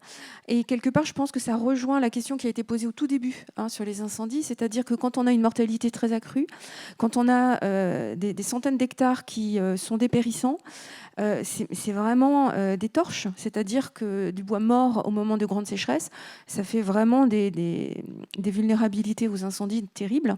Et là, c'est le pire du pire pour le carbone. C'est quand ça part complètement directement dans l'atmosphère, c'est une catastrophe. Donc là, quelque part, le scénario, il est quand même réaliste en termes de continuation du prélèvement et surtout de mobilisation au maximum des bois de crise pour faire du matériau. Et c'est vraiment la voie qu'il faut creuser pour arriver à ce bouclage. Et donc un dernier ajout, c'est que vous avez vu aussi cette contribution. Elle se joue donc sur 3 piliers, hein, comme Gabriel l'a présenté. Les émissions de la filière, la contribution à la baisse des émissions d'autres secteurs par les produits, et puis le stockage. Et puis le stockage de carbone. Et donc, en fait, la contribution à la neutralité carbone, c'est vraiment un équilibre entre ces trois domaines qu'il faut viser. Et le deuxième volet, c'est que sur le sujet, effectivement, de la vulnérabilité de la forêt, etc., j'ai oublié mon idée, en fait. Donc, je vais vous le dire, putain. Est-ce qu'il y a d'autres questions? En ligne, non. Suite à ce que vous étiez en train de dire, si j'ai bien compris, donc dans le scénario, la filière forêt-bois va moins contribuer à la décarbonation des autres secteurs, c'est ça? Non? Je redis. Donc il y a effectivement, l'idée c'est de viser une contribution sur ces différents domaines par les produits. Et donc le pilier B, le fait de, par les produits bois, venir se substituer à d'autres produits, à d'autres matériaux qui émettraient plus de gaz à effet de serre, par exemple dans la construction. Donc ça, c'est effectivement l'accroissement de la récolte et des productions issues de la filière, sert ça. Pour accroître la récolte, à un moment, il faut effectivement donc augmenter les prélèvements, donc ne pas effectivement avoir une forme de forêt sous cloche où on ne prélève plus rien et on la laisse en libre évolution, parce que sinon, on n'est pas capable de capturer ce bénéfice-là. Et sur le sujet du stockage, il n'y a aucune, comme le disait Christine, garantie du fait que si on met la forêt sous cloche, ce stockage il va s'accroître de façon pérenne parce qu'on est dans le contexte du changement climatique avec ses impacts. Et donc, ça ne garantit pas qu'il n'y aura pas d'épisodes de sécheresse, de ravageurs, d'incendies, et que donc la forêt se portera mieux en libre évolution au regard des impacts du changement climatique. Donc c'est en fait voilà, cette somme, ces équilibres à trouver entre ces différentes contributions que ce scénario est venu explorer. Si je peux ajouter un petit mot sur la capacité de la filière à décarboner des activités. Nous, notre travail, il s'est attaché à mesurer la capacité de la filière à décarboner certaines activités. Donc, par exemple, pour la construction-rénovation, où il y a un potentiel de substitution du bois par rapport à d'autres modes constructifs qui sont prédominants aujourd'hui. Ce qu'il ne faut pas oublier, c'est qu'il y a un certain nombre d'usages du bois, en particulier le carton, les palettes, l'ameublement, où le bois est largement majoritaire sur son marché. Et donc, on a une situation de référence qui est déjà très décarbonée. Donc, on n'a pas de décarbonation additionnelle parce que la situation, elle est déjà très bas carbone aujourd'hui. Et donc, elle est à conserver et à poursuivre, même s'il n'y a pas d'émissions évitées additionnelles et de décarbonation additionnelle. Parce que la situation, elle est déjà très peu carbonée. Oui, bonjour à tous, Antoine Damécourt. Donc moi, je suis le président de France-Sylva, la fédération des propriétaires forestiers privés. Sur tout ce qui s'est dit, alors l'histoire des incendies, il faut quand même bien se rappeler que 95% des incendies sont dus à l'homme, quoi. Donc on ne va pas extrapoler sur des grands incendies. Ce qu'il faut surtout, c'est qu'en amont, on fasse tout pour qu'il n'y ait pas de départ de feu. Voilà, ça c'était pour la question de tout à l'heure, je crois qu'il est parti. Sinon, en effet, aujourd'hui, enfin, l'ONF dit que 45% des hêtres sont dépérissants. Le hêtre, c'est la deuxième essence feuillue en France. Les frênes, ils disparaissent. On n'aura plus de frênes avec la cale à rose. Le frêne, ça fait 10 ans que ça dure et on risque de ne plus en avoir un seul. Donc aujourd'hui, ce qu'il faut absolument, parce que notre forêt française, elle est très mosaïque. Les fameuses 136 essences forestières. Donc ce qu'il faut par contre, c'est qu'on arrive à trouver des utilisations à toutes ces essences, parce que c'est la meilleure façon de s'adapter au changement climatique. Il y en a, suivant les endroits, qui vont tenir mieux que d'autres, mais il faut qu'on les utilise tous, parce que la diversité des essences, on la maintiendra par la diversité des usages. Donc c'est là que, dans la collaboration interfilière, on doit jouer, on doit absolument regarder tout. Et puis dans nos sylvicultures, finalement, autrefois, on travaillait au profit du plus bel arbre, qui allait faire du mérin, qui allait faire le plus beau chêne, etc. Aujourd'hui, on se dit, finalement, c'est celui qui supporte le mieux le réchauffement qu'on va plutôt garder, sachant que peut-être que dans la sylviculture, après, on fera des arbres plus beaux avec cette origine-là. En 2003, la canicule a fait plus de dégâts dans les maisons de retraite que dans les maternités. Donc ce qu'il faut aujourd'hui, c'est récolter les vieux arbres pendant qu'ils sont encore capables de se régénérer. Parce qu'un arbre dépérissant, ça ne se régénère plus. Hein, donc après, il faut passer à autre chose. Et le petit arbre d'aujourd'hui, peut-être qu'il supportera 1,5 degré ou 2 degrés, on n'en sait rien. Le rôle des sylviculteurs, c'est encore une fois d'observer la nature et d'essayer de faire au mieux.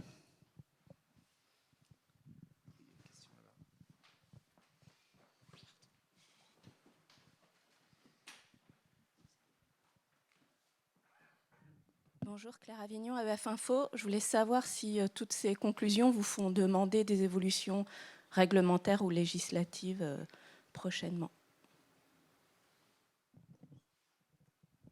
Qui veut répondre? Michel? Jean-Luc? C'est pas une question piège, hein, mais... Oui, non, ce n'est pas une question piège, bien sûr. J'ai envie de vous dire, ce qui est important, c'est, vous l'avez vu, dans le fonctionnement du modèle, c'est de pouvoir servir tous les marchés de demande de matériaux, là, à partir effectivement, d'un effort supplémentaire de valorisation des bois de crise, à partir d'une meilleure mobilisation des bois en fin de vie, sans que la somme des demandes bois-énergie, qui quelque part est la moins créatrice, on va dire, de valeur, mais néanmoins très nécessaire dans nos débouchés, ne vienne préempter cette priorité à la matière. Donc, ce qu'on souhaite, c'est qu'effectivement, les différents textes permettent de concrétiser ça, y compris d'ailleurs dans les textes qui viennent de l'Europe et qu'on puisse avoir des injonctions qui ne soient pas contradictoires en la matière et qui nous permettent d'avoir, vous l'avez compris, cette gestion forestière très active qui est nécessaire pour arriver à mener l'adaptation et parallèlement des éléments de compétitivité sur notre industrie. J'ai envie de compléter aussi en vous disant que en France, le socle réglementaire est déjà très important puisque c'est une nation qui, quelque part, a inventé il y a longtemps la gestion durable des forêts. Voilà. Donc il y a certainement des choses perfectibles, mais je pense qu'il ne faut pas non plus chercher un excès réglementaire. Aujourd'hui, l'idéal, c'est vraiment de pouvoir, vous l'avez compris, être dans l'action autour de ce scénario et de l'ensemble de ces points d'équilibre. Oui, pour compléter, je dirais au-delà de demandes d'évolution réglementaire, c'est mettre en exergue toute la capacité de la filière à jouer ce rôle de décarbonation de la société et mettre en exergue le non-besoin de ces injonctions contradictoires. On pourrait en citer deux. C'est des contraintes sur la construction bois sur l'aspect réglementation incendie ou typiquement des contraintes sur le calendrier des possibilités de travaux forestiers qui aujourd'hui finalement constituent des injonctions contradictoires pour actionner pleinement ce levier de décarbonation. Donc à minima, c'est cela, oui. Oui, pour compléter ce qu'a dit Jean-Luc, en fait, ça serait un peu long de tout détailler. Dominique a bien expliqué là dans le cas de deux injonctions contradictoires. L'incendie, c'est vraiment la réglementation, c'est vraiment l'exemple. Il y a quand même la question du merit order là sur les usages biomasse énergétique, sur lesquels aujourd'hui on est collé bien dans le flou quand même. Parce qu'une fois qu'on a posé ce principe, ce qu'a fait le SGPE de merit order, donc en français on dirait hiérarchie des usages, comment on le met en œuvre? Donc ça veut dire que là il y a vraiment un champ qui est complètement non défini et je pense qu'une fois que cette question du boclage biomasse aura progressé, la question de la capacité même pour l'État de mettre en œuvre ces principes-là se posera. Voilà, parce que disant les choses de façon très pessimiste, on peut imaginer que demain, des usages énergétiques aient la capacité de payer le bois énergie plus cher que le bois d'œuvre. Donc si on laisse faire le marché, ce risque existe, il faut se le dire. Oui, pour compléter ce que dit Jean-Michel, la hiérarchie, l'articulation des usages, elle est inscrite dans la loi au niveau européen, au niveau français. Donc, quelque part, le merit order, il est là. La question, c'est quels sont les mécanismes qui permettent de le mettre en œuvre et de le vérifier. Et je pense que ça a été une de nos motivations de filière dans cette étude, c'est qu'on voyait des demandes qui arrivaient de partout et on s'est dit à un moment, comment est-ce qu'elles bouclent et comment est-ce qu'on peut contribuer en effet à les organiser. Peut-être Léa qui veut compléter. Oui, juste sur la partie emballage, c'est un peu comme sur la construction. Donc, ce qui est important, c'est qu'il n'y ait pas d'injonction dans la réglementation, notamment la réglementation européenne, à utiliser le bois parce que en fait, donc la réglementation se focalise beaucoup sur la fin du plastique, à juste titre. On parle beaucoup de recyclage, mais il ne faut pas oublier aussi de mettre en avant les matériaux biosourcés. Et ce qui est important, c'est que cette réglementation, notamment au niveau européen pour les emballages, elle reconnaisse le caractère biosourcé. Je crois que c'est Paul-Antoine qui l'a cité tout à l'heure, le caractère biosourcé de l'emballage. Voilà, c'est important pour qu'on ne se focalise pas que sur le recyclage. Pour en rajouter aux injonctions contradictoires, moi je m'étais amusé à faire un petit calcul d'ordre de grandeur sur la base des données disponibles sur le projet Biojet dont vous avez peut-être entendu parler dans le sud-ouest, là, qui vise à faire des carburants d'aviation dits durables. Alors tout à l'heure, dans la présentation de l'étude, il a bien été précisé que les carburants liquides étaient exclus du périmètre. Moi, le petit calcul d'ordre de grandeur que je me suis amusé à faire montre que si on veut remplacer par des carburants dits durables, qui en fait ne le seraient pas du tout, le kérosène qui est actuellement servi aux avions décollant d'un aéroport français, il faudrait plus que toute la récolte commerciale de bois en France pour fournir ces carburants. Voilà. Donc, on n'est pas au bout des injonctions contradictoires. Là, l'étude en a laissé opportunément une de côté. Je dis bien opportunément parce que c'est juste pas sérieux d'envisager ce genre de truc. Mais il faut bien voir que malheureusement, on n'est pas au bout du chemin en matière d'injonctions contradictoires. Voilà. Et on va probablement en voir d'autres à l'avenir. Tout à l'heure, il a été parlé du calendrier des travaux forestiers. J'imagine que ça fait référence au sujet de nidification et autres trucs de cette nature. C'est évident qu'il y a également une grosse injonction contradictoire. Je ne dis pas dans quel sens il faut l'arbitrer, juste elle existe, entre les enjeux de biodiversité et les enjeux d'intervention, on va dire, sur la forêt. Et pour également mettre mon grain de sel dans la question qui a été posée tout à l'heure, qui était est-ce que ça ne serait pas mieux, j'imagine, sous-entendu pour la nature, la biodive, etc., de laisser la forêt tranquille.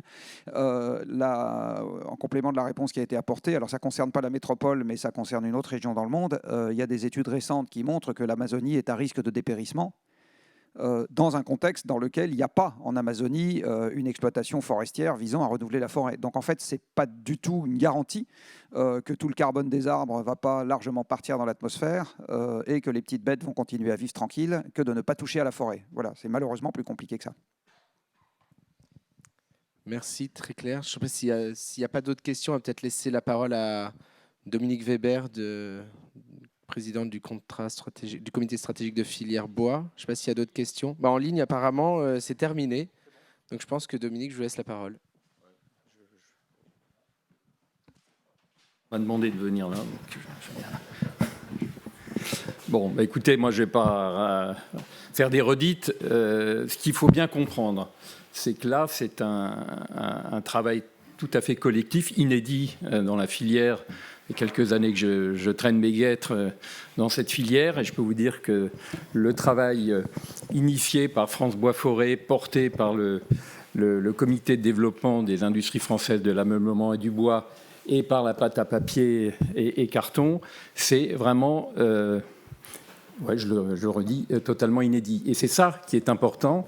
C'est une filière aujourd'hui de 420 000 emplois, 416 000, les chiffres peuvent varier, 27 milliards quand même de valeur ajoutée, un chiffre d'affaires qui dépasse les 70 milliards, un potentiel très clairement de développement encore si on se réfère à nos pays voisins où on achète encore beaucoup de produits transformés, ne l'oublions pas. Tout un enjeu de transformation de l'outil de production en France, première, deuxième transformation. Et travailler aussi sur cette économie de la fonctionnalité, on l'a vu, absolument nécessaire au bouclage de notre scénario. Donc moi, je ne peux que, en tant que président du comité stratégique de la filière, me féliciter de ce travail collectif. Nous, on vient en appui avec Jean-Luc au travail des organisations professionnelles. Aujourd'hui, on est en ordre de marche. On a vraiment un sujet collectif. Évidemment, il va falloir défendre devant l'État en particulier, à l'Europe, nos convictions. Mais aujourd'hui, on a une force sur le territoire, de maillage du territoire, qu'il faut renforcer. C'est indispensable si on veut innover dans notre secteur. On ne réussira pas à transformer la forêt bois française et à la faire évoluer s'il n'y a pas d'innovation dans les produits.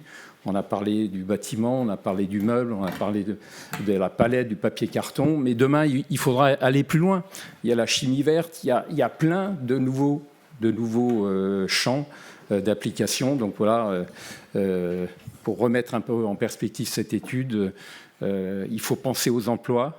Il faut penser au maillage du territoire, à l'aménagement du territoire, à la pacification aussi que nous organisons sur le terrain. Alors bien sûr, on a des opposants, on en aura toujours, on en a toujours eu, et il y en aura encore, mais il faut simplement les convaincre. On a, Antoine l'a rappelé, une 136, 138 espèces. Enfin bon, en Allemagne, il y en a plutôt 40. Dans les pays du Nord, il y en a plutôt entre 3 et 5. Donc c'est une force. Évidemment, il va falloir qu'on soit un peu innovant pour que tous ces produits, tout ce bois trouve de l'emploi dans le bâtiment, dans le meuble et ailleurs. Et ne raisonnons pas en village gaulois, travaillons aussi avec les autres matériaux, ils ont besoin de nous. Ce qu'on explique au pouvoir public, c'est surtout de nous aider. Filière décarbonante par nature, il faut nous aider à nous transformer, parce que ce sera pour le bien du pays France et de l'Europe de façon générale. Alors après, il faut qu'on s'articule encore avec nos petits copains européens, mais c'est en cours, et en tout cas, bravo encore, je tiens à remercier en particulier Jean-Michel et du travail qu'il a su personnellement de fédération, c'est l'essentiel. Et puis évidemment toutes les organisations professionnelles qui ont mis leur énergie pour que ce que vous avez, le travail qu'on vous a présenté aujourd'hui, soit réalisé. Voilà. Merci à tous. S'il y avait des questions, n'hésitez pas, on est encore là, et en tout cas on y répondra aujourd'hui, demain et après-demain.